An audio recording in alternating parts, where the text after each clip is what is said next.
Première épître de Paul aux Corinthiens, chapitre 4. Ainsi qu'on nous regarde comme des serviteurs de Christ et des dispensateurs des mystères de Dieu. Du reste, ce qu'on demande des dispensateurs, c'est que chacun soit trouvé fidèle. Pour moi, il m'importe peu d'être jugé par vous ou par un tribunal humain. Je ne me juge pas non plus moi-même, car je ne me sens coupable de rien. Mais ce n'est pas pour cela que je suis justifié. Celui qui me juge, c'est le Seigneur. C'est pourquoi ne jugez de rien avant le temps, jusqu'à ce que vienne le Seigneur, qui mettra en lumière ce qui est caché dans les ténèbres, et qui manifestera les desseins des cœurs. Alors, chacun recevra de Dieu la louange qui lui sera due. C'est à cause de vous, frères, que j'ai fait de ces choses une application à ma personne et à celle d'Apollos, afin que vous appreniez, en nos personnes, à ne pas aller au-delà de ce qui est écrit, et que nul de vous ne conçoive de l'orgueil en faveur de l'un contre l'autre. Car qui est-ce qui te distingue? Qu'as-tu que tu n'aies reçu? Et si tu l'as reçu, pourquoi te glorifies-tu comme si tu ne l'avais pas reçu? Déjà, vous êtes rassasiés. Déjà, vous êtes riches. Sans nous, vous avez commencé à régner.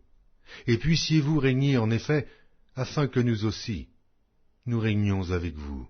Car Dieu, ce me semble, a fait de nous, apôtres, les derniers des hommes, des condamnés à mort en quelque sorte, puisque nous avons été en spectacle au monde, aux anges et aux hommes.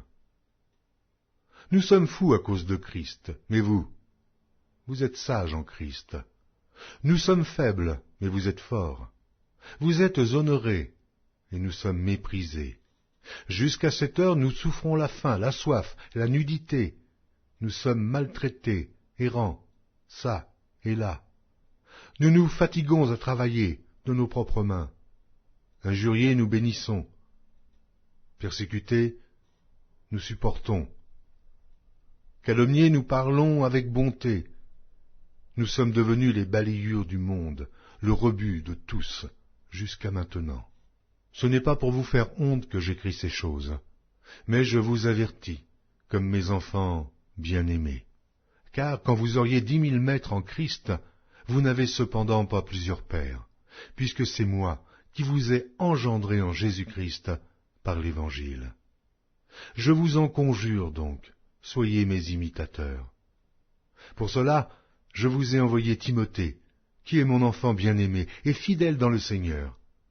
Il vous rappellera quelles sont mes voies en Christ, quelle est la manière dont j'enseigne partout, dans toutes les églises. Quelques-uns se sont enflés d'orgueil, comme si je ne devais pas aller chez vous. Mais j'irai bientôt chez vous, si c'est la volonté du Seigneur, et je connaîtrai, non les paroles, mais la puissance de ceux qui se sont enflés. Car le royaume de Dieu ne consiste pas en paroles, mais en puissance. Que voulez-vous? Que j'aille chez vous avec une verge, ou avec amour et dans un esprit de douceur?